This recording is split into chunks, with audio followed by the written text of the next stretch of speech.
Hi friends, welcome to our channel. இன்னைக்கு நம்ம சுலபமா செய்யக்கூடிய சட்னி ரெசிபி எப்படி பண்றது இந்த வீடியோல பார்க்க போறோம். இன்னைக்கு நம்ம செய்ய போறது சின்ன வெங்காயம் கடலை பருப்பு சட்னி. இட்லி ஊத்தப்பம் எல்லாத்துக்குமே இது சூப்பரா இருக்கும். ஃபர்ஸ்ட் நம்ம கடாய் ஹீட் பண்ணிட்டு ஒரு 2 டீஸ்பூன் அளவுக்கு நல்லெண்ணெய் சேர்த்துக்கலாம். இது கூட 2 டேபிள்ஸ்பூன் அளவுக்கு கடலை பருப்பு சேர்த்துட்டு பொன்னிறமா வர வரைக்கும் வறுத்துருங்க. இப்போ வறுபட்டதுக்கு அப்புறமா இது கூட சின்ன வெங்காயம் ஒரு 30 பீஸ் அளவுக்கு எடுத்துர்க்கேன். கொஞ்சம் பெரிய சைஸா இருக்கனால ரெண்டா கட் பண்ணிட்டு சேர்த்திருக்கேன். சின்ன சைஸ்னா ஒரு 35 பீஸ் அளவுக்கு சின்ன வெங்காயம் சேர்த்துக்கோங்க.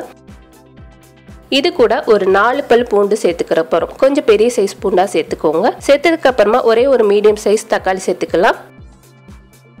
இது கூட ஒரு சின்ன நெல்லிக்காய் அளவுக்கு புளி சேர்த்துக்கோங்க. புளி தக்காளி ரெண்டும் மிக்ஸ் பண்ணி இந்த சட்னி செய்யும்போது இன்னும் நல்லா டேஸ்டா இருக்கும். இது கூட ஒரு 7 வரமிளகாய் சேர்த்துக்கலாம். சேர்த்துட்டு இது நல்லா சுருள வதக்கிற போறோம். சட்னிக்கு தேவையான அளவுக்கு உப்பு சேர்த்துட்டு அடுப்பை வந்து சிம்ல வச்சு நல்லா சுருள வதக்கிடுங்க. நம்ம சேர்த்து எல்லா பொருளும் நல்ல கலர் சேஞ்ச் ஆகி இந்த மாதிரி சுருண்டு வரணும்.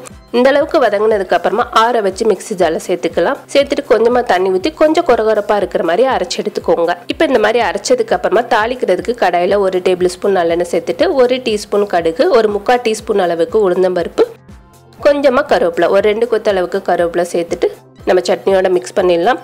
இட்லி தோசைக்கு நல்லா டேஸ்டா இருக்கும். இதே போல நீங்களும் கண்டிப்பா ட்ரை பண்ணி பாருங்க. இந்த வீடியோ உங்களுக்கு பிடிச்சிருந்துச்சுன்னா லைக் பண்ணுங்க, ஷேர் பண்ணுங்க, மறக்காம நம்மளோட சேனலுக்கு சப்ஸ்கிரைப் பண்ணுங்க. Thank you.